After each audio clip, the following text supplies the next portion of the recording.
मूकं करोति वाचालं पंगुं लंघयते गिरिं यत्कृपातमहं वंदे परमानंद माधवम। कारक किसे कहते हैं, कारक का क्या लक्षण है, कारक इस पद का अर्थ क्या है, इत्यादि बातों पर चर्चा की जा चुकी है।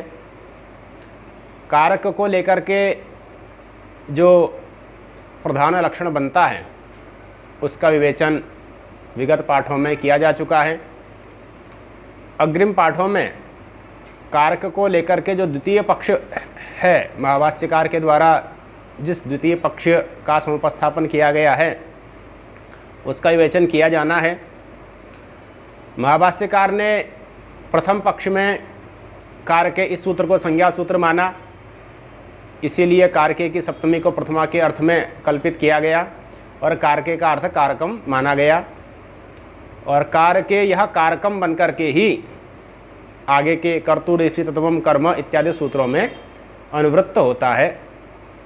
इसीलिए कर्तुरेप्सितत्वम कर्म इत्यादि सूत्रों की वृत्ति आचार्य दीक्षित जी ने लिखी है, कर्तुः क्रियया आप्तुम इष्टतमम कारकम कर्म संज्ञम स्यात्। तो कारकम इस प्रकार से उन्होंने वृत्ति में लिखा, तो जो कारके था सप्तम्यंत वह कारकम बन करके अनुवृत्त होता है।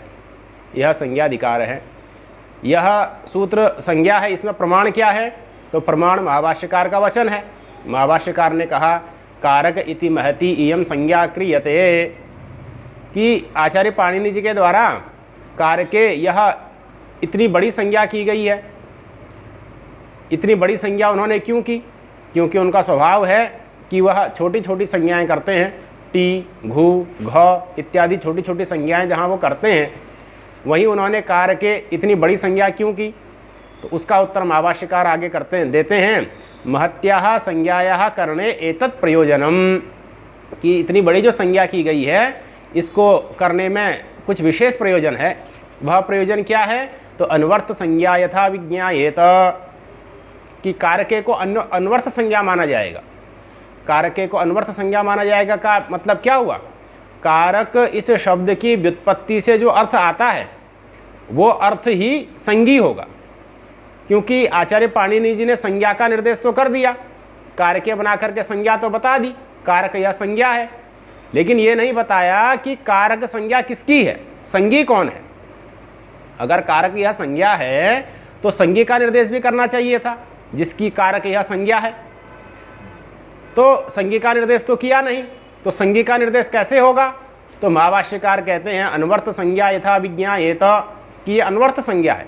अनवर्थ संज्ञा है अर्थात इस कारक पद की व्युत्पत्ति से, प्रकृति प्रत्यय से जो अर्थ आएगा वही अर्थ संज्ञी बनेगा।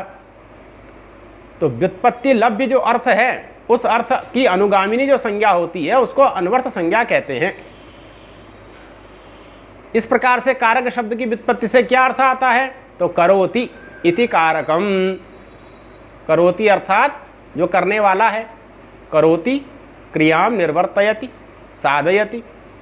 तो इस प्रकार से क्रिया साधकम कारकम, क्रिया का जो साधक है उसको कारक कहते हैं। वो उसका विस्तार से विवेचन हो चुका है। साधक को जनक कहा गया, जनक को कारण कहा गया, इत्यादि चर्चा हो चुकी है। तो अब कारके सूत्र कारकम के रूप में उत्तर सूत्रों में अनुवृत्त होता है।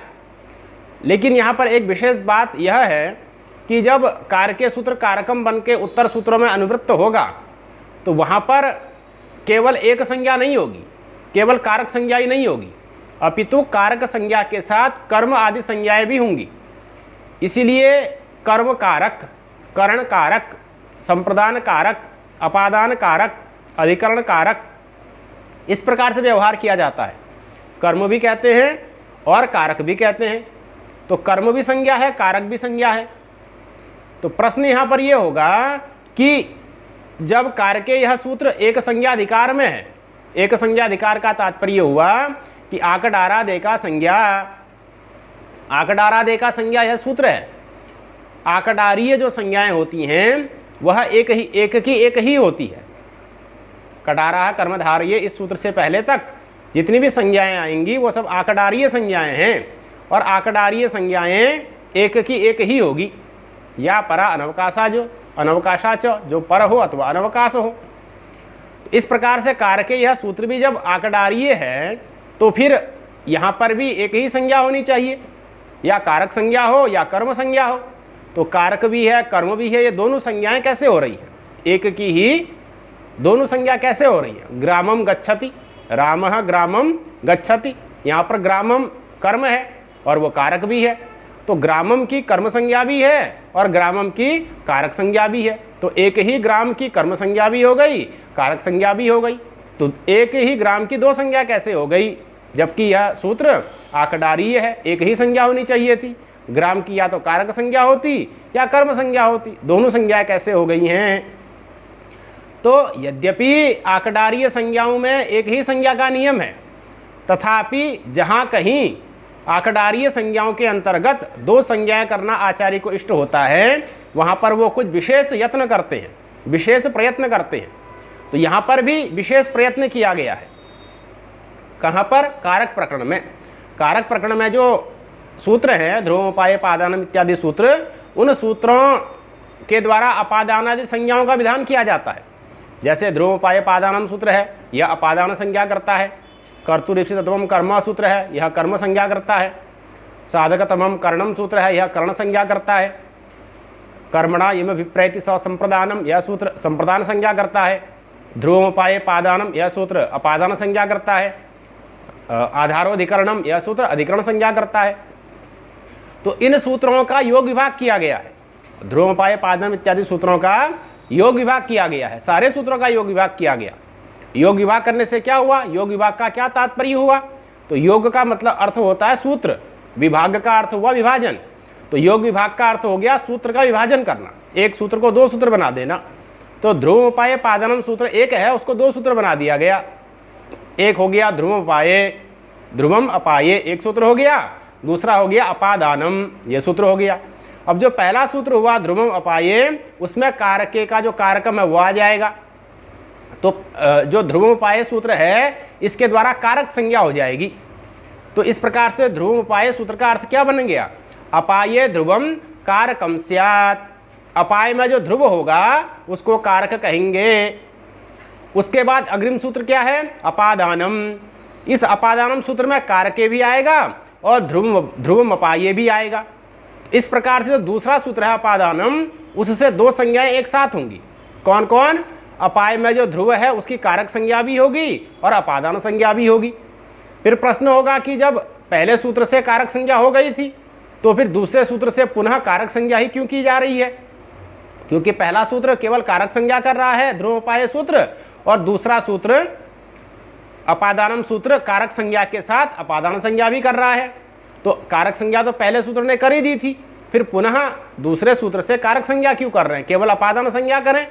तो कह रहे हैं कि यह जो दोबारा से कारक संज्ञा की जा रही है यह ही विशेष यत्न है। इस विशेष यत्न से क्या होगा?